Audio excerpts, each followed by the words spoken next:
Hello friends, welcome back to my YouTube channel. Friends, आज के video में आप देखने वाले हैं हिंदी साहित्य का इतिहास, जो कि आचार्य रामचंद्र शुक्ल जी के द्वारा लिखा गया है। इसके पहले भी आपने इस चैनल पर देखा होगा कि हिंदी साहित्य का इतिहास, पूरा इतिहास जो है शुक्ल जी का, वो कंप्लीट करा दिया गया है। उसकी एक सीरीज स्टार्ट की गई थी और पूरी सीरीज जो है वो कंप्लीट कराई गई है। लेकिन ये आपके लिए एक नए क्लेवर में लाया गया है। इसमें आप सिर्फ इम्पोर्टेंट कथनों को देखेंगे और ये जो सीरीज है ये आपके लिए बहुत ही ज़्यादा आवश्यक है, क्योंकि इससे एग्ज़ाम में जिस प्रकार से प्रश्न पूछे जाते हैं, जो कथन पूछे जाते हैं, सिर्फ यहाँ वही कराया जाएगा। इस पुस्तक से जो भी इम्पोर्टेंट तथ्य हैं वो आपको कराया जाएगा। तो वीडियो आप सभी हिंदी साहित्य के विद्यार्थियों के लिए बहुत ही ज़्यादा उपयोगी है। अगर आप यहाँ तक पहुँचे हैं तो पूरा वीडियो अच्छे से देखिए और इसका क्रमबद्ध कथनों का अध्ययन कराया जाएगा, जिससे आपके दिमाग में इससे रिलेटेड कॉन्सेप्ट भी अच्छे से बन जाएं। तो स्टार्ट करते हैं बिना देरी किए और देखते हैं वीर गाथा काल, जिसका समय शुक्ल जी ने 1050 से 1375 माना है। तो किस आधार पर इन्होंने इसे वीर गाथा काल कहा, ये भी आपको यहाँ पर देखने को मिलेगा। इसके पहले आपने 2 वीडियो इसके संदर्भ में देखा है। पहला है भूमिका व कालक्रम और दूसरा है आदिकाल के प्रकरण 1 और प्रकरण 2। ये दो वीडियो शॉर्ट नोट्स के टाइप में नए क्लेवर में आपके चैनल पर उपलब्ध है। अगर आप डायरेक्ट यहाँ तक पहुँचे हैं तो इसके पहले आप जाकर पहले 2 वीडियो देखिए। तो स्टार्ट करते हैं, देखते हैं कि वीर गाथा काल के विषय में शुक्ल जी क्या कहते हैं। शुक्ल जी का जो वीर गाथा काल है, जो आदिकाल है, उसका प्रकरण 3, इसका नाम है देश भाषा काव्य। यह भी आपको याद रखना है कि प्रकरण 3 का नाम है देश भाषा काव्य। प्रकरण 1 आपका सामान्य परिचय था, प्रकरण 2 जो था उसमें अपभ्रंश काव्यों की चर्चा की गई थी और प्रकरण 3 में देश भाषा काव्य। आगे देखते हैं। यह कथन इम्पॉर्टेंट है कि राज्यसभाओं में सुनाए जाने वाले नीति, श्रृंगार आदि विषय प्रायः दोहों में कहे जाते थे। तो दोहों में आदिकाल में कौन कौन से विषयों पर काव्य किए जाते थे, ये बताया गया कि नीति, श्रृंगार में इन सब विषयों पर जो दोहे जो उक्तियाँ कही जाती थी, वो सब जो काव्य बनाए जाते थे वो दोहों में रहते थे। लेकिन जो वीर रस के पद कहे जाते थे वो छप्पे में, यानी जो वीर रस के गीत गाए जाते थे वो अधिकतर छप्पे में। यह आपको यहाँ से देखने को मिल गया कि वीर रस के पद दोहे में नहीं रहते थे बल्कि वो छप्पे। इसके बाद है, अब इसके विषय में शुक्ल जी कहते हैं कि जो ये छप्पे थे, दोहे थे, ये कैसे आगे इनको संरक्षित रखा गया, उसके विषय में बताते हैं कि ये पुस्तकें राजकीय पुस्तकालयों में भी रक्षित रहती थी। भट्ट चारण जीविका के विचार से उन्हें अपने उत्तराधिकारियों के पास भी छोड़ जाते थे। उत्तरोत्तर भट्ट चारणों की परंपरा में चलते रहने से उनमें फेरफार भी बहुत कुछ होता रहा। इसी रक्षित परंपरा की सामग्री हमारे हिंदी साहित्य के प्रारंभिक काल में मिलती है। इसी से यह काल वीर गाथा काल कहा गया। तो आप देखेंगे जो आपके यहाँ व्यवसाय रहता है, जैसे जिसके यहाँ कृषि व्यवसाय है, जिसके यहाँ कोई बिजनेस है, तो उसके जो पेरेंट्स होते हैं वो अपने बच्चों के लिए छोड़ देते हैं उसे, और जब वो उसको करते हैं, जो बिजनेस करते हैं, जो खेती करते हैं, तो वो उसे अपने ढंग से करते हैं, तो उसमें कुछ फेरफार हो जाता है। तो यही चीज़ है कि जो भट्ट चारण थे, जो कविताओं को बनाते थे, वो कि जिससे उनके जो बच्चे हैं वो भी राजसभाओं में बराबर बने रहें, वहीं काव्य करते रहें, तो उनके पास अपने ग्रंथों को छोड़ देते थे कि जिससे उनका जीविकोपार्जन होता रहे। अगर वो स्वयं ना भी बना पाए तो भी वहाँ से उसे लेकर गाते रहें, सुनाते रहें। तो इस प्रकार से जो सामग्री थी वो उनके पास रक्षित रह गई, सुव्यवस्थित रूप से रखी रह गई, और यही सब मिली आगे प्रारंभिक काल में, ऐसा शुक्ल जी कह रहे हैं। अब आगे देखिए, आगे है कि शुक्ल जी कहते हैं हर्षवर्धन के उपरांत ही साम्राज्य भावना देश से अंतर्हित हो गई थी। जो साम्राज्य की भावना थी हर्षवर्धन के बाद समाप्त हो गई, और खंड खंड होकर जो गहरवार, चौहान, चंदेल, परिहार आदि राजपूत राज्य पश्चिम की ओर प्रतिष्ठित थे, वह अपने प्रभाव की वृद्धि के लिए परस्पर लड़ा करते थे। लड़ाई किसी आवश्यकतावश नहीं होती थी, कभी कभी तो शौर्य प्रदर्शन मात्र के लिए यूं ही मोल ले ली जाती थी। बीच बीच में मुसलमानों के भी हमले होते रहते थे। सारांश यह है कि जिस समय से हमारे हिंदी साहित्य का अभ्युदय होता है वह लड़ाई भिड़ाई का समय था, वीरता के गौरव का समय था और सब बातें पीछे पड़ गई थी। तो यहाँ पर शुक्ल जी बता रहे हैं, इसके विषय में बता रहे हैं कि जब हर्षवर्धन का शासनकाल था तो उस समय एक छत्र राज था, यानी पूरे भारत पर एक राज्य हुआ करता था, एक राज हुआ करता था। परंतु उनके शासन के समाप्त होते ही छोटे छोटे राज्य बट गए और छोटे छोटे राज्यों के बंटने की वजह से वो एक दूसरे पर अपना अधिकार जताना चाहते थे, अपने आप को श्रेष्ठ दिखाना चाहते थे। जो राजा थे वो एक दूसरे पर हमला करते थे और इसके साथ साथ बाहर से यानी अन्य देशों से मुसलमानों के भी हमले होने लगे अपने देश पर, यानी भारत देश पर। और यही समय था हिंदी साहित्य का उदय का,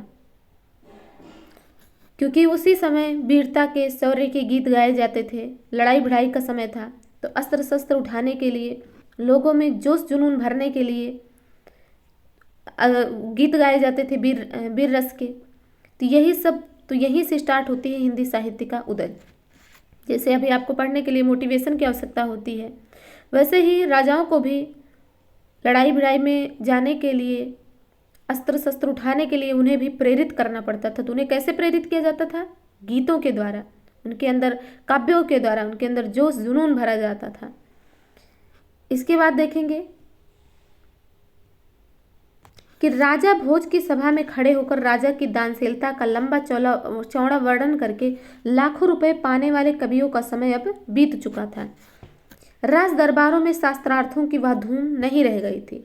पांडित्य के चमत्कार व पुरस्कार का विधान भी ढीला पड़ गया था। उस समय तो जो भाट या चारणी किसी राजा के पराक्रम, विजय, शत्रु कन्या हरण आदि की अत्युक्तिपूर्ण आलाप करता या रण क्षेत्रों में जाकर वीरों के हृदय में उत्साह की उमंगे भरा करता था, वही सम्मान पाता था। तो ये रही इसकी पृष्ठभूमि की बात कि कौन किसका वर्चस्व बना रहा। तो जिसने क्या किया, पराक्रम, विजय, शत्रु कन्या हरण और जो अपना रण क्षेत्र में जाकर वीर रस के गीत सुनाए, लोगों के अंदर उत्साह भरा, उन्हीं लोगों का समय बना रहा। आगे शुक्ल जी कहते हैं कि उस समय तो केवल वीर गाथाओं की उन्नति संभव थी। इस वीर गाथा को हम दोनों रूपों में पाते हैं, मुक्तक के रूप में भी और प्रबंध के रूप में। तो यहाँ से आपको फिर से इंपॉर्टेंट कथन मिल गया। इसके पहले समझ लीजिए आपको पृष्ठभूमि बताई गई। अब आगे है कि जो वीर गाथा की परंपरा चली वो दो रूपों में चली, मुक्तक के रूप में और प्रबंध के रूप में। फुटकल रचनाओं का विचार छोड़कर यहाँ वीर गाथात्मक प्रबंधों का ही उल्लेख किया जाता है। जैसे यूरोप में वीर गाथाओं का प्रसंग युद्ध और प्रेम रहा, वैसे यहाँ भी रहा। तो किससे तुलना की गई? यूरोप से तुलना की गई है कि जैसे यूरोप में वीर गाथाओं की परंपरा चल रही थी, उसमें युद्ध और प्रेम का वर्णन हो रहा था, वैसे यहाँ भी किया जा रहा था। किसी राजा की कन्या के रूप का संवाद पाकर दल बल के साथ चढ़ाई करना, प्रतिपक्षियों को पराजित कर उस कन्या को हर कर लाना वीरों को गौरव और अभिमान का काम माना जाता था। इस प्रकार इन काव्यों में श्रृंगार का भी थोड़ा मिश्रण रहता था, पर गौड़ रूप में। प्रधान क्या रहता था? वीर रस। श्रृंगार केवल सहायक के रूप में रहता था। जहाँ राजनीतिक कारणों से भी युद्ध होता था, वहाँ भी उन कारणों का उल्लेख न करके कोई रूपवती स्त्री ही उसका युद्ध का कारण कल्पित कर दी जाती थी। जैसे शहाबुद्दीन के यहाँ से एक रूपवती स्त्री का पृथ्वीराज के यहाँ आना ही लड़ाई की जड़ लिखी गई है। हमीर पर अलाउद्दीन की चढ़ाई का भी ऐसा ही कारण कल्पित किया गया है। इस प्रकार इन काव्यों में प्रथानुकूल कल्पित घटनाओं की बहुत अधिक योजना रहती थी। ये वीर गाथाएं दो रूपों में मिलते हैं, प्रबंध काव्य के साहित्यिक रूप में और वीर गीतों के रूप में। तो यहाँ से आप देखेंगे कि जो वीर गाथाएं हैं उनमें भी दो रूप हुआ, जो उनके प्रबंध और मुक्तक थे।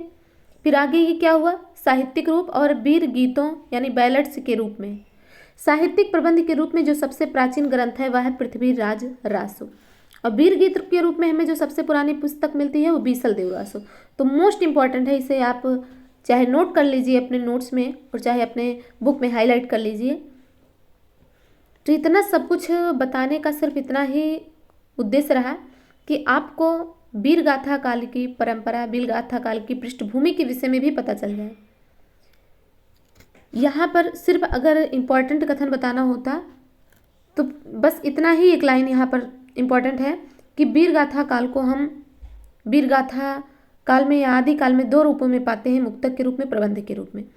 लेकिन यहाँ से आपके दिमाग में खाका भी तैयार कर दिया जा रहा है, एक जो बेस है वो भी बना दिया जा रहा है कि यदि आपसे कोई प्रश्न पूछ ले तो आपके पास किस प्रकार का उत्तर हो बताने के लिए। तो जब आप पूरी घटना से परिचित रहेंगे तो आगे भी आप उसका आंसर दे पाएंगे, उसके कारण को बता पाएंगे। तो यहाँ से आपने इम्पोर्टेंट चीज़ें क्या क्या देखा। सबसे पहले आपने देखा वीरगाथा काल के अंतर्गत कि जो नीति और श्रृंगार के पद्य कहे जा रहे थे, काव्य कहे जा रहे थे, वो दोहे में कहे जा रहे थे, परंतु जो वीर रस के काव्य थे, पद्य थे, वो आपको छप्पे में मिलते हैं। आगे है कि जो वीर गाथा है उसको हम दो रूपों में पाते हैं, सबसे पहला मुक्तक के रूप में, दूसरा प्रबंध के रूप में।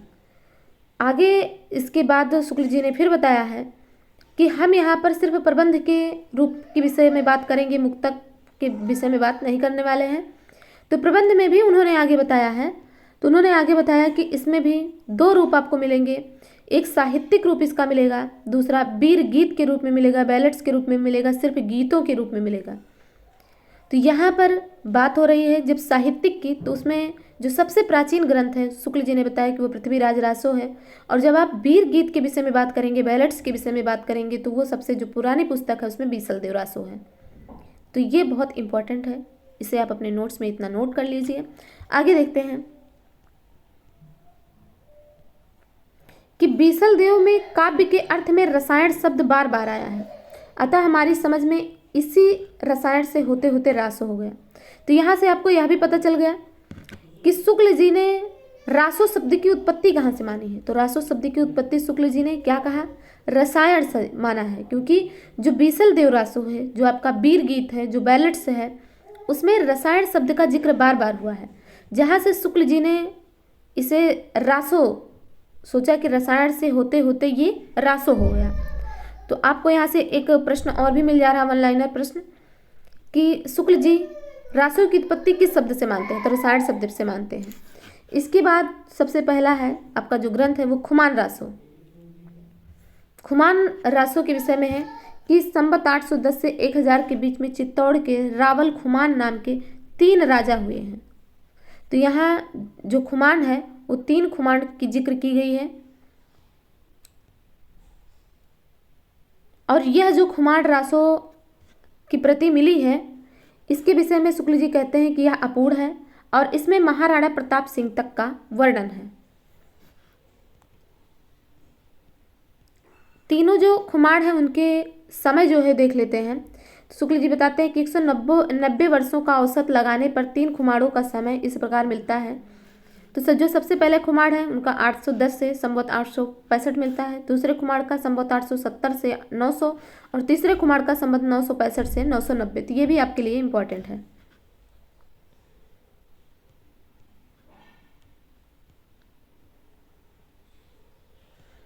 और यहाँ पर जो ये प्रति मिली है, इसे माना जा रहा है कि ये दूसरे खुमार के विषय में बात की जा रही है, जो कि अलमामू के समय 870 संवत 870 से 890 तक खलीफा रहा, उसी समय यह रचना की गई है। ऐसा जो भी इसके संदर्भ में ज्ञात तथ्य मिले हैं उनसे ये प्रमाण निकाला जा रहा।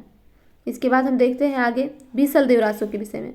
तो आपको पता चल गया कि जो खुमान रासो है उसके विषय में बहुत ज़्यादा आपको चीज़ें नहीं मिल पाई हैं। और यहाँ पर शुक्ल जी साफ बताते हैं कि दलपति विजय जो असली खुमान रासो का रचयिता था, यह नहीं कहा जा सकता क्लियर कि दलपत विजय ही ये असली खुमान रासो के रचयिता हैं या उसके पहले पृष्ठ के रचयिता हैं, पिछले परिशिष्ट का। तो ये खुमान रासो के रचयिता दलपत विजय, आपको अभी यही याद रखना है क्योंकि इसके विषय में कोई भी डाटा क्लियर नहीं मिला है। तो बीसल देव रासो के विषय में देखते हैं कि नरपत नाल कवि जो विग्रह राज चतुर्थ, इनका उपनाम बीसल देव, ये इनके समकालीन थे। यानी जो नरपत नाल हैं वो बीसल देव के समकालीन थे और कहा जा रहा है कि ये राजकवि थे। इन्होंने बीसल देव रासो नामक एक छोटा सा 100 पृष्ठों का ग्रंथ लिखा था जो वीर गीत के रूप में है। और आपको पहले भी पता चल गया कि साहित्यिक रूप में सबसे पहला ग्रंथ, सबसे प्राचीन ग्रंथ पृथ्वीराज रासो मिला है और वीर गीत के रूप में आपको बीसल देव रासो मिला है। इसके ग्रंथ के निर्माण काल के विषय में एक दोहा दिया गया है, उसे आप देखिए कि जो पद है ये क्या है कि 12 से बहुतरा मझारी, जेठ बदी नौमी बुधवारी, नाल रसायन आरंभ ही, शारदा तूठी ब्रह्म कुमारी। तो ये बीसल देव रासो के विषय में मिलता है कि इसका समय मिलता है कि ये कब जो है लिखा गया। तो यहाँ पर शुक्ल जी बता रहे हैं कि 12 से बहुतरा का स्पष्ट अर्थ है 1212। बहोत्तर शब्द बरहोत्तर द्वादशोत्तर का रूपांतर है, अतः 1272 का अर्थ द्वादशोत्तर 12 से अर्थात 1212 होगा।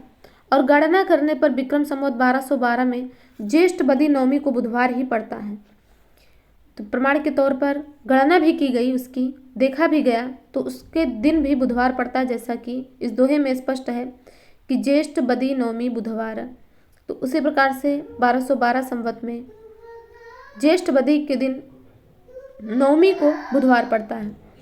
आगे बीसल देव के विषय में है कि ये 4 खंड में है। यह काव्य लगभग 2000 चरणों में समाप्त हुआ। इसकी कथा का सार यूं है। तो ये आपके लिए इम्पोर्टेंट है, इसमें जो 4 खंड हैं उनके विषय में आपको पता होना चाहिए कि चारों खंड में क्या क्या कहानी है, क्या क्या स्टोरी है। तो यहाँ पर है कि मालवा के भोज परमार की पुत्री राजमती से सांभर के बीसल देव का विवाह होना। तो खंड 1 में है कि जो राजमती है उनका और बीसल देव का विवाह। खंड 2 में बीसल देव का राजमती से रूठकर उड़ीसा जाना, विवाह के बाद उड़ीसा की ओर प्रस्थान करना तथा वहां 1 वर्ष तक रहना। तो बीसल देव खंड 2 में अपने विवाह के बाद अपनी पत्नी से नाराज होकर उड़ीसा चले जाते हैं और वहां पर 1 वर्ष तक रहते हैं। इसके बाद है, अब जब उड़ीसा गए हैं तो उड़ीसा से लौट कर भी आएंगे, तो राजमती का विरह वर्णन, क्योंकि उनके पति चले गए हैं गुस्से में, और बीसल देव का उड़ीसा से लौटना। इसके बाद खंड 4 में है भोज का अपनी पुत्री को अपने घर लिवा ले जाना तथा बीसल देव का वहां जाकर राजमती को फिर चित्तौड़ लाना। और जब ये सब घटना हो रही है तो राजमती के पिताजी भी अपने पुत्री को अपने घर ले गए, लेकिन जब बीसल देव वहां से आए तो वो पुनः आए और राजमती को फिर से चित्तौड़ ले गए। तो ये पूरी कहानी है जिसके चारों खंड में विषय वस्तु दी गई है कि क्या क्या वर्णित है, क्या क्या वर्णन किया गया है। तो यह भी आप याद रखिए कि खंड 1 में जो राजमती हैं उनका और बीसल देव का विवाह होता है। खंड 2 में बीसल देव जो हैं वो राजमती से रूठकर उड़ीसा चले जाते हैं, वहाँ 1 वर्ष तक रहते हैं। और इस बीच जो तीसरा खंड है इसमें राजमती के विरह का वर्णन किया गया है और बीसल देव वापस आते हैं। लेकिन यहाँ पर आगे क्या होता है कि जो भोज हैं वो अपनी पुत्री को अपने घर लिए जाते हैं और बीसल देव उनके पीछे पीछे जाते हैं और उन्हें वहाँ से पुनः अपने घर वापस ले जाते हैं। तो ये पूरी कहानी जो है बीसल देव रासो में 4 खंडों के अंदर दिया गया है। इसमें 2000 लगभग चरण हैं। आगे देखते हैं।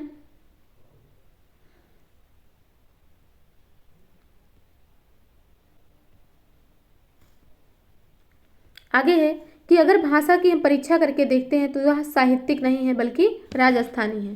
तो राजस्थानी एक ऐसे इसमें शब्द दिया गया जैसे सूकच है, मतलब इसका मतलब है सूखता है। पाटड़ थी यानी पाटन से, भोज तड़ा यानी भोज का, खंड खंडरा यानी खंड खंड का इत्यादि। इस ग्रंथ से एक बात का आभास अवश्य मिलता है, वह है कि शिष्ट काव्य भाषा में ब्रज और खड़ी बोली के प्राचीन रूप का ही राजस्थान में भी व्यवहार होता था। साहित्य की सामान्य भाषा हिंदी ही थी जो पिंगल भाषा कहलाती थी। तो यहाँ पर देखिए पिंगल का भी वर्णन आ गया कि जो साहित्य की सामान्य भाषा थी वो हिंदी थी जो पिंगल भाषा कहलाती थी। आगे देखते हैं। आगे देखिए डिंगल और पिंगल की बात यहाँ पर बताई जा रही। यह भी आपको ध्यान में रखना है कि अपभ्रंश के योग से शुद्ध राजस्थानी भाषा का जो साहित्यिक रूप था वह डिंगल कहलाता था। तो जिसमें जो राजस्थानी भाषा थी जब उसमें अपभ्रंश भी मिला होता था तो वो आपका डिंगल कहलाता था। और हिंदी साहित्य के इतिहास में हम केवल पिंगल भाषा में लिखे हुए ग्रंथों का ही विचार कर सकते हैं। दूसरी बात जो कि साहित्य से संबंध रखती है वो है कि वीर और श्रृंगार का मेल। इस ग्रंथ में श्रृंगार की ही प्रधानता है, वीर रस किंचित आभास मात्र है। तो आपको बीसल देव रासो में क्या पता चल रहा है कि इसमें जो है श्रृंगार की ही प्रधानता है और वीर रस जो है इसमें वो थोड़ा बहुत ही है। संयोग और वियोग के गीत ही कवि ने गाए हैं। तो बीसल देव रासो के कुछ पद देखिए। एक पद देख लेते हैं कि परड़बा चाल्यो बीसल राय, चौरास्यसहु लिया बुलाए, जान तड़ी साजत करो, जीरह रंगावली पहरज्यो टोप। तो इस प्रकार से इसके पद्य हैं। तीसरी रचना के विषय में बात हो रही चंदवरदाई। तो आपने पहले देखा पृथ्वीराज रासो के विषय में, इसके बाद देखा हम्मीर रासो के विषय में, इसके बाद देखा बीसल देव रासो के विषय में, अभी आप देख रहे हैं पृथ्वीराज रासो के विषय में चंदवरदाई का। तो इसके पहले दो आपने देख लिया है, हम्मीर रासो और बीसल देव रासो। तीसरा है चंदवरदाई का पृथ्वीराज रासो। तो इसके विषय में समय दिया गया है संवत 1225 से 1249, और ये हिंदी के प्रथम महाकवि माने जाते हैं। चंदवरदाई जो हैं वो हिंदी के प्रथम महाकवि माने जाते हैं, और जो इनका काव्य है वो महाकाव्य माना जाता है। पृथ्वीराज रासो जो है वो महाकाव्य माना जाता है, और स्वयं ये महाकवि। तो ये दोनों चीज़ आप याद रखिए। चंद जो है वो दिल्ली के अंतिम हिंदू सम्राट महाराज पृथ्वीराज के सामंत और राज कवि प्रसिद्ध हैं। पृथ्वीराज रासो जो है वो 2500 पृष्ठों का बहुत बड़ा ग्रंथ है, जिसमें 69 समय यानी सर्ग या अध्याय दिए गए हैं। प्राचीन समय में प्रचलित प्रायः सभी छंदों का व्यवहार हुआ है। मुख्य छंद है कवित्व यानी छप्पय, दोहा, तूमर, त्रोटक, गाहा, आर्या। जैसे कादम्बरी के संबंध में प्रसिद्ध है कि उसका पिछला भाग यानी जो उसका आधा भाग है उसे वाण के पुत्र ने पूरा किया, वैसे ही रासो के पिछले भाग को भी चंद्र के पुत्र जल्हड़ द्वारा पूर्ण किया जाना बताया जाता है। तो यह भी आप याद रखिए कि जो पृथ्वीराज रासो है उसके लास्ट जो उसका अंत लिखा गया है वो चंदवरदाई के द्वारा ना लिखा जाकर बल्कि उनके पुत्र जल्हड़ के द्वारा लिखा गया है। जिस प्रकार कादम्बरी की पूरी रचना कादम्बरी की बाण ने नहीं किया था, बाणभट्ट ने नहीं लिखा था, उसके उनके पुत्र ने पूरा किया था, वैसे ही पृथ्वीराज रासो को भी चंद के पुत्र ने कंप्लीट किया।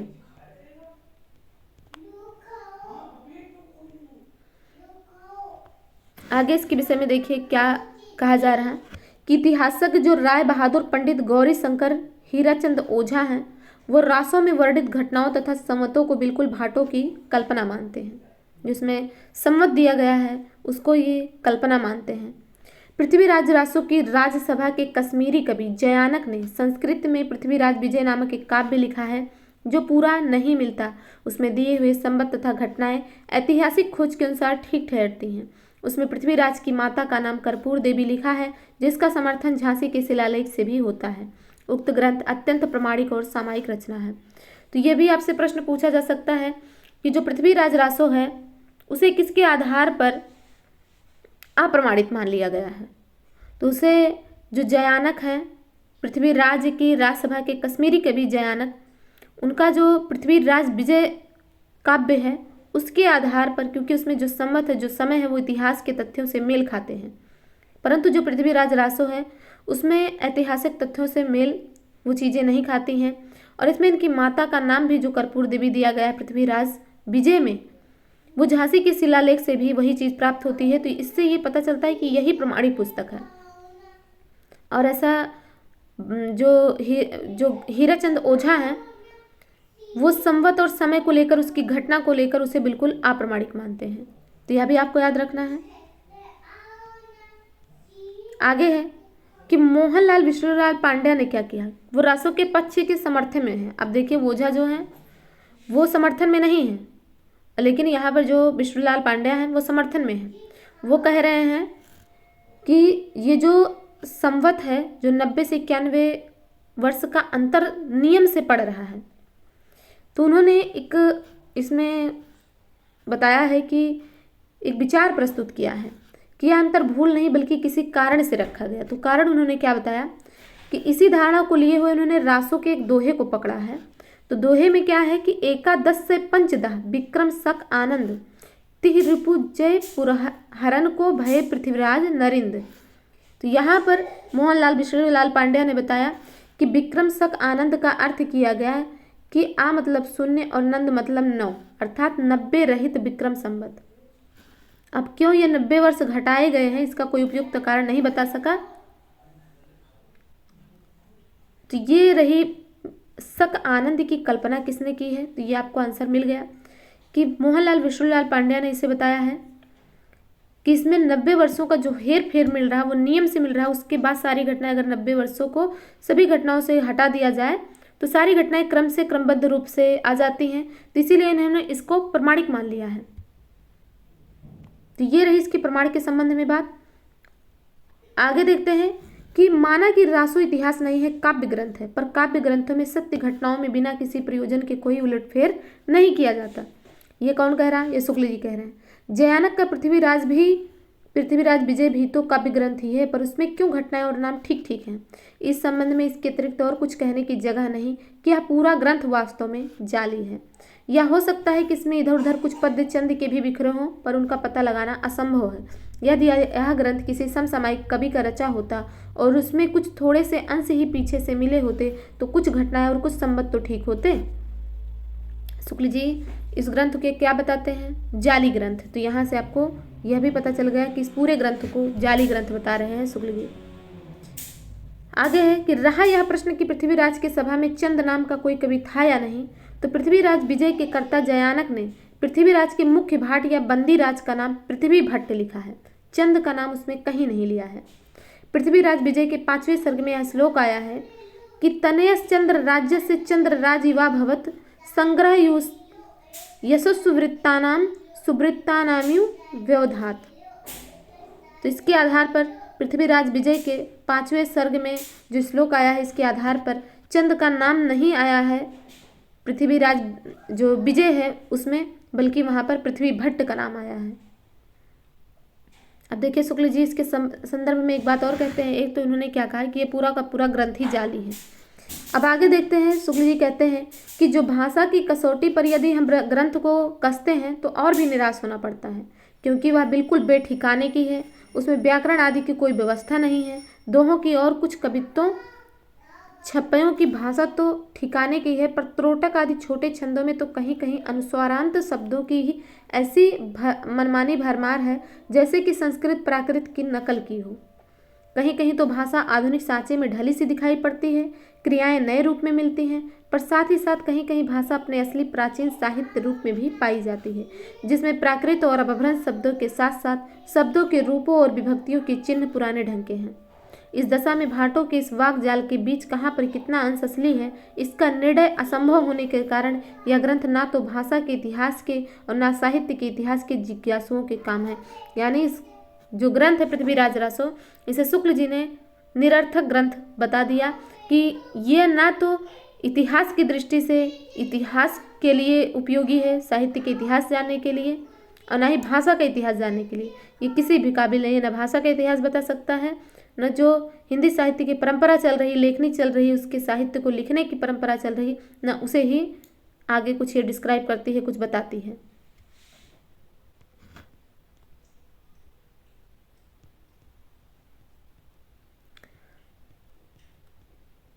इसके बाद है जब इसकी रिसर्च की जा रही थी तब उसमें देखिए पंडित महामहोपाध्याय हरप्रसाद शास्त्री जी वो इसकी रिसर्च कर रहे थे कि इसे कैसे प्रमाणिक माना जाए, क्योंकि जो भी इतनी बड़ी पुस्तक अगर कोई मिल रही तो उसे अप्रमाणिक घोषित कर देना इतना भी आसान नहीं होता। उसके पीछे जो विद्वान होते हैं वो चाहते हैं कि उसका प्रमाण कुछ मिल पाए और हम उसे प्रमाणिक माने।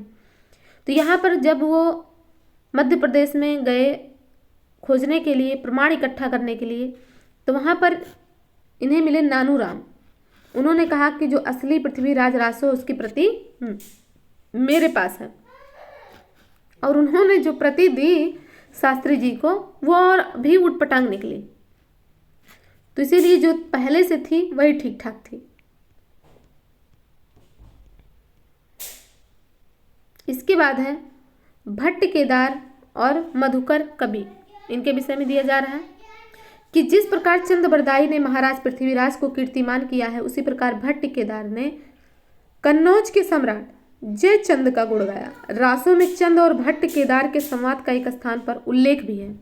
तो रासों में जो पृथ्वीराज रासो हैं वहां पर चंद यानी जो चंद बरदाई हैं और भट्ट केदार के संवाद का एक उल्लेख किया गया है।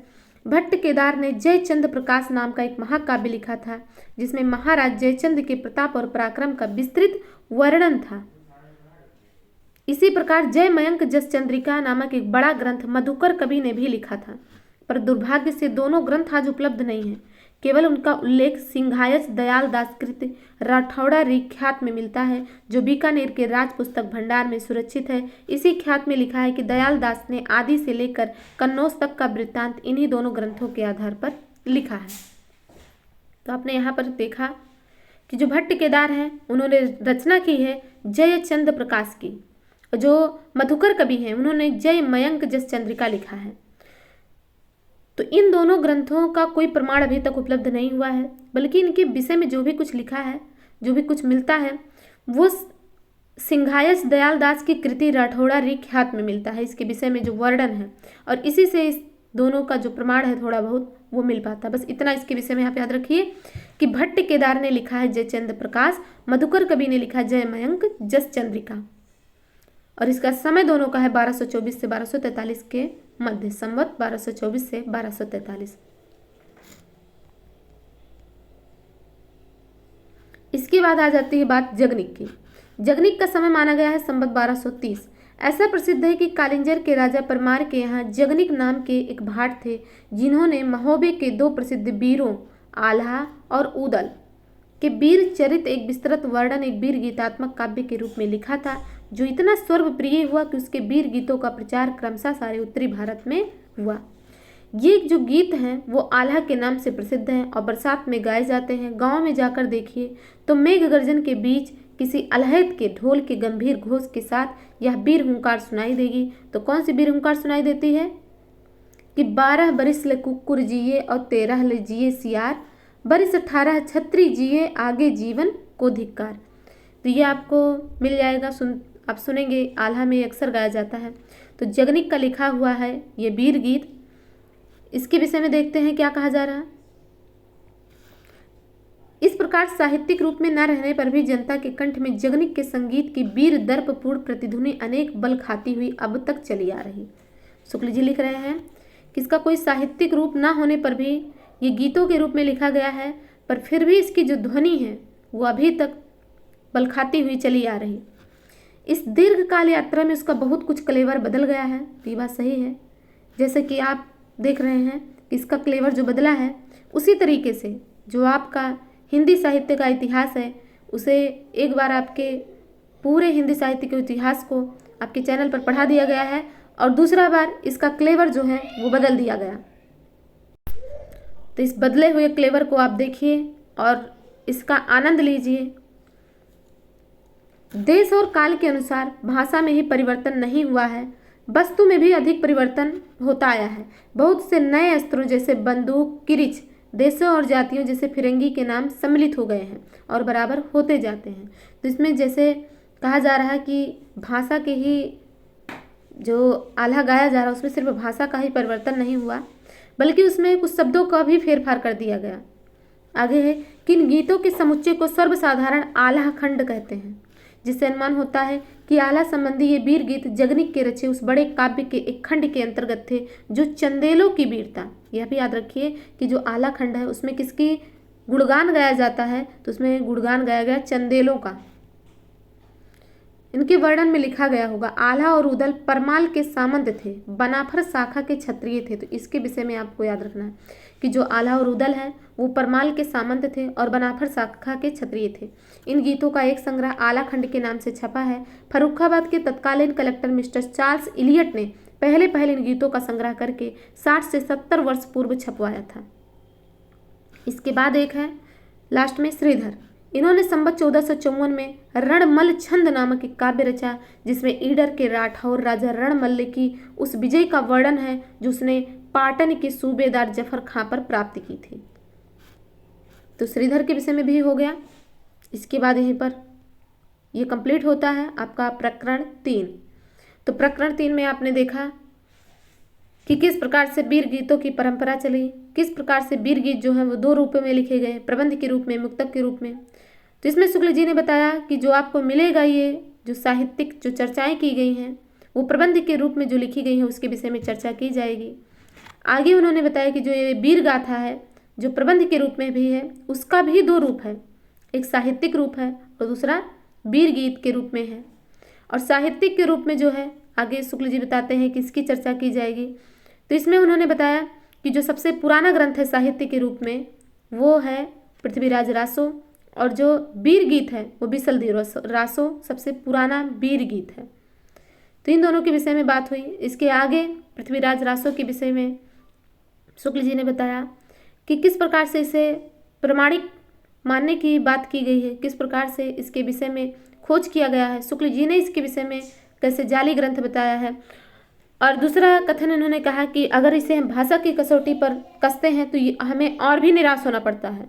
जो इसमें इतिहास के तथ्य नहीं मेल खाते उसकी तो बात ही अलग है, परंतु जब हम इसकी भाषा देखते हैं तो इससे हमें और भी निराश होना पड़ता है। तो इसीलिए शुक्ल जी ने इससे कहा कि ना ही ये भाषा शास्त्रियों के लिए, भाषा की जानकारी करने वालों के लिए उपयोगी रहे और ना ही इतिहास की जानकारी करने वालों के लिए उपयोगी रही। आगे जो इसमें शक आनंद की कल्पना की गई है वो विष्णु लाल पांडे के द्वारा की गई है, मोहनलाल विष्णु लाल पांडे के द्वारा की गई है। और इसे अप्रमाणिक मानते हैं हीराचंद ओझा, क्योंकि इसमें जो समय है वो 90 से 95 वर्ष का जो अंतर आता है उसे उन्होंने बताया कि जो पृथ्वीराज विजय है जिसके रचयिता जयानक हैं उसमें सारी जो घटनाएं हैं, जो समय है वो सब सही मेल खाते हैं। तो इसलिए उसे उन्होंने प्रमाणिक बताया, बल्कि पृथ्वीराज रासो को अप्रमाणिक माना। इसके बाद आपके हमीर रासो के विषय में बात हुई। हमीर रासो आपको बताया गया कि शुक्ल जी ने बताया कि इसमें 3 हमीर नामक व्यक्ति आए हैं या राजा आए हैं, जिसमें से ये जो हमीर रासो मिला है ये दूसरे के विषय में मिला है। और इसके रचयिता को उन्होंने बताया कि दलपत विजय, पर इसका भी प्रमाण उन्हें नहीं मिल पाया है। इसके बाद आपने देखा कि भट्ट केदार जो कि जिनका ग्रंथ है जय प्रकाश जय मयंक जस चंद्रिका, ये मधुकर कवि का है, और जय प्रकाश चंद्रिका ये भट्ट केदार का है। तो इस प्रकार से ये 2 जय कवि जयसिंह जो राजा हैं उनके विषय में लिखा गया था।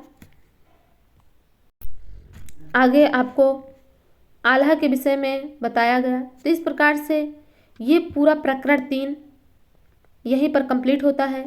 लास्ट में आपको श्रीधर के विषय में भी बताया गया कि जो श्रीधर हैं उनका एक रणमल्ल छंद नामक काव्य आया है 1454 ईस्वी के आसपास, संवत के आसपास, और इसमें राजा रणमल्ल की विजय का वर्णन किया गया है। तो इस प्रकार से ये प्रकरण यहीं पर कंप्लीट होता है। आगे हम देखते हैं नेक्स्ट प्रकरण। इस प्रकरण का नाम शुक्ल जी ने फुटकल रचनाएं रखा है, प्रकरण 4 और फुटकल रचनाएं। तो इसमें देखते हैं शुक्ल जी क्या कहते हैं। शुक्ल जी कहते हैं कि वीर गाथा काल के समाप्त होते होते हमें जनता की बहुत कुछ असली बोल चाल और उसके बीच कहे सुने जाने वाले पद्यों की भाषा के बहुत कुछ असली रूप का पता चलता है। पता देने वाले हैं दिल्ली के खुसरो मियाँ और तिरहुत के विद्यापति। तो शुक्ल जी ने क्या कहा कि जो वीर गाथा काल है उसका समाप्त होते होते कुछ हमें जो असली बोलचाल है, जनता की जो बहुत कुछ असली बोलचाल है उसके विषय में, उसकी भाषा के विषय में हमें पता चलता है। तो पता कौन देता है? दिल्ली के खुसरो मियाँ और तिरहुत के विद्यापति। इनके पहले की जो कुछ संदिग्ध असंदिग्ध सामग्री मिलती है उस पर प्राकृत की रूढ़ियों का थोड़ा बहुत प्रभाव अवश्य पाया जाता है। लिखित साहित्य के रूप में ठीक बोलचाल की भाषा या जनसाधारण के बीच कहे सुने जाने वाले गीत पद्य आत्मरक्षित रखने की ओर मानो किसी ने ध्यान ही नहीं दिया। शुक्ल जी का कथन है, ये बहुत ही इंपॉर्टेंट कथन है, तो इसे आप अच्छे से देखिए, इसीलिए इसका कलर भी अलग कर दिया गया। शुक्ल जी कहते हैं कि जैसे पुराना चावल ही बड़े आदमियों को खाने योग्य समझा जाता है, वैसे ही अपने समय से कुछ पुरानी पड़ी हुई परंपरा के गौरव से युक्त भाषा ही पुस्तक रचने वालों के व्यवहार योग्य समझी जाती थी। तो एक बार फिर से देखिए कि शुक्ल जी भाषा के विषय में कहते हैं कि जैसे पुराना चावल ही बड़े आदमियों के खाने योग्य समझा जाता है, वैसे ही अपने समय से कुछ पुरानी पड़ी हुई परंपरा के गौरव से युक्त भाषा ही पुस्तक रचने वालों के व्यवहार योग्य समझी जाती है। आगे वो कहते हैं कि पश्चिम की बोलचाल गीत मुख प्रचलित पद्य आदि का नमूना जिस प्रकार हम खुसरो की कृति में पाते हैं उसी प्रकार बहुत पूरब का नमूना विद्यापति की पदावली में। तो यहाँ बताते हैं शुक्ल जी कि खुसरो की जो कृति है उसमें हम पश्चिमी भाषा का उल्लेख पाते हैं, पश्चिमी भाषा का नमूना पाते हैं, और विद्यापति की पदावली में पूर्वी भाषा का। इसके बाद भक्ति काल के कवियों ने प्रचलित देश भाषा और साहित्य के बीच में पूरा सामंजस्य घटित कर दिया। तो यहाँ पर अब खुसरो के विषय में बात की जा रही कि खुसरो जो है वो पृथ्वीराज की मृत्यु यानी संवत 1249 के 90 वर्ष पीछे खुसरो ने संवत 1340 के आसपास रचना आरंभ की। इन्होंने गयासुद्दीन बलबन से लेकर अलाउद्दीन और कुतुबुद्दीन मुबारक शाह तक कई पठानों बादशाहों का जमाना देखा था। तो ये भी प्रश्न कई बार पूछा गया है कि अलाउद्दीन से लेकर कुतुबुद्दीन मुबारक शाह तक का जमाना इन्होंने देखा है। ये फारसी के बहुत अच्छे ग्रंथकार और अपने समय के नामी कवि थे। इनकी मृत्यु संवत 1381 में हुई। इनमें उक्ति वैचित्र की प्रधानता थी, यद्यपि कुछ रसीले गीत और दोहे भी इन्होंने कहे हैं। काव्य भाषा का ढांचा अधिकतर सौर सेनी या पुरानी ब्रजभाषा का ही बहुत काल से चला आता था, अतः जिन पश्चिमी प्रदेशों की बोलचाल खड़ी होती थी उनमें भी जनता के प्रचलित पद्य, तुकबंदियों आदि की भाषा ब्रज भाषा की ओर ही झुकी रहती थी। खुसरो के प्राय 200 वर्ष पीछे की लिखी जो कबीर की बानी की हस्तलिखित प्रति मिली है उसकी भाषा कुछ पंजाबी लिए राजस्थानी है, पर इसमें पुराने नमूने अधिक हैं। जैसे सप्तमी विभक्ति के रूप में ई यानी घर को घर ही कहा गया। इसके बाद आपको मिलेगा कि खुसरो का काफ़ी कुछ इनकी पंक्तियाँ दी गई है, दोहे दिए गए, गीत दिए गए हैं, तो इसे भी आप देख लीजिएगा। अब आ जाती है बात विद्यापति की। शुक्ल जी विद्यापति के विषय में कहते हैं कि इनका जो उल्लेख है वो हमने अपभ्रंश भाषा के अंतर्गत कर दिया है, पर जिसकी रचना के कारण ये मैथिल कोकिल कहलाए वह है इनकी पदावली। इन्होंने अपने समय की प्रचलित मैथिली भाषा का व्यवहार किया है। विद्यापति को बंग भाषा वाले अपनी ओर खींचते हैं और सर जॉर्ज ग्रियर्सन ने भी बिहारी और मैथिली को मागधी से निकली होने के कारण हिंदी से अलग माना है, पर केवल भाषा शास्त्र की दृष्टि से कुछ प्रत्ययों के आधार पर ही साहित्य सामग्री का विभाग नहीं किया जा सकता। कोई भाषा कितनी दूर तक समझी जाती है इसका विचार भी तो आवश्यक होता है। किसी भाषा का समझा जाना अधिकतर उसकी शब्दावली या वोकेबुलरी पर अवलंबित होती है। यदि ऐसा ना होता तो उर्दू और हिंदी का एक ही साहित्य माना जाता। ऐसा शुक्ल जी कह रहे हैं। तो क्या कह रहे हैं कि जब सर जॉर्ज ग्रियर्सन जो हैं उन्होंने बिहारी और मैथिली को मागधी से निकली होने के कारण इसे हिंदी से अलग माना, तो उन्होंने कहा कि भाषा शास्त्र की दृष्टि से कुछ प्रत्ययों के आधार पर ही साहित्य सामग्री का विभाग नहीं किया जा सकता। कोई भाषा कितनी दूर तक समझी जाती है इसका विचार भी तो आवश्यक है। किसी भाषा का समझा जाना अधिकतर उसकी शब्दावली या वोकेबुलरी पर अवलंबित होती है। यदि ऐसा ना होता तो उर्दू और हिंदी का एक ही साहित्य माना जाता। ये शुक्ल जी कह रहे हैं। आगे देखते हैं इनके विषय में क्या बातें हैं। विद्यापति के पद अधिकतर श्रृंगार के ही हैं, जिनमें नायिका और नायक राधा कृष्ण हैं। इन पदों की रचना जयदेव के गीत काव्य के अनुकरण पर ही शायद की गई हो। तो जो विद्यापति हैं, जो इनके राधा कृष्ण हैं, उनका जो तुलना की गई है वो जयदेव के गीत काव्य के विषय पर की गई है। इनका माधुर्य अद्भुत है। विद्यापति शैव थे। इन्होंने पदों की रचना श्रृंगार काव्य की दृष्टि से की है, भक्त के रूप में नहीं।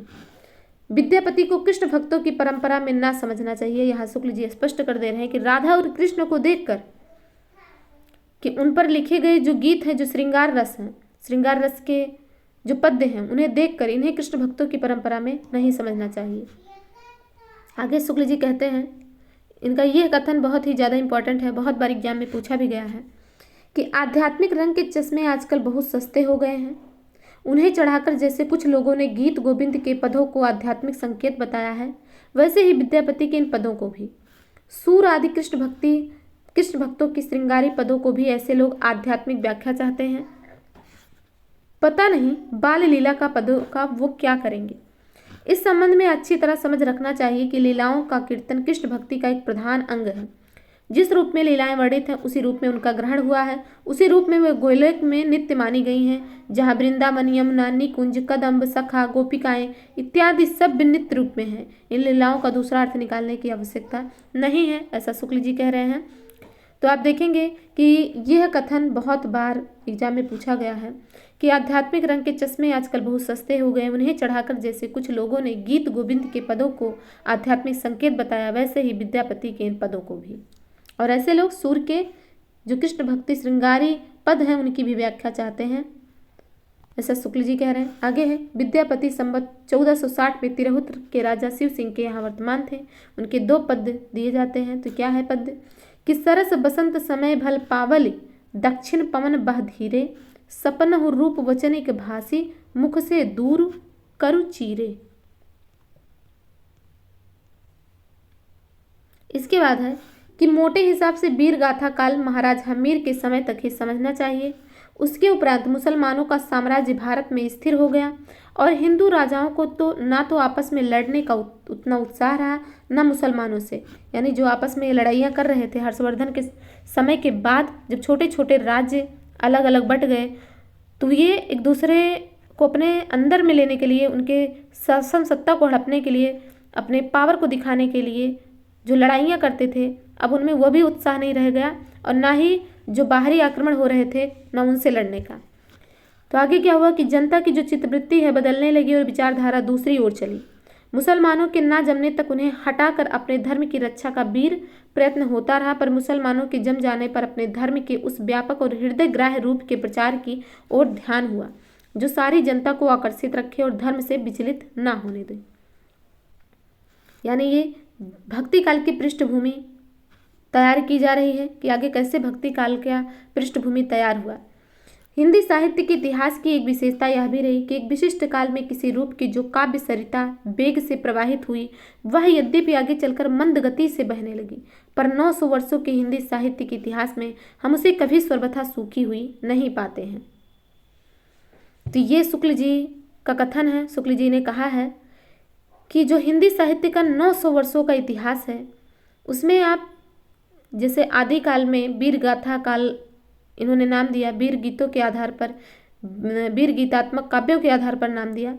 तो उसी प्रकार से शुक्ल जी ने कहा कि जैसे आदिकाल में वीर रस से युक्त जो काव्य हो रहे थे, वो ऐसा नहीं है कि आदिकाल समाप्त होते ही पूरी तरीके से खत्म हो गए, वो आगे भी चलते रहे। आपको भक्ति काल में भी देखने को मिलेगा, आपको रीति काल में भी वीर रस के पद्य मिलेंगे, इसके बाद आपको आधुनिक काल में भी मिलेगा। ये कहीं भी आपको पूरी तरीके से सूखी हुई नहीं मिलेगी कि वहाँ कुछ भी वीर रस के विषय में बात नहीं की गई। बशर्ते बात इतना है कि कहीं वो मंद गति से धीरे धीरे चल रही है और कहीं वो बहुत तेज। इस प्रकार आदिकाल का प्रकरण 4 यहीं पर कंप्लीट होता है। आगे आपको भक्ति काल के विषय में इसी प्रकार के वीडियो देखने को मिलेंगे। तो यह वीडियो आपको कैसा लग रहा, आपके लिए कितना बेनिफिशियल है, आपको पढ़ने में कैसा लग रहा, ये हमें कमेंट के माध्यम से ज़रूर बताएं। वीडियो को देखने के लिए थैंक यू।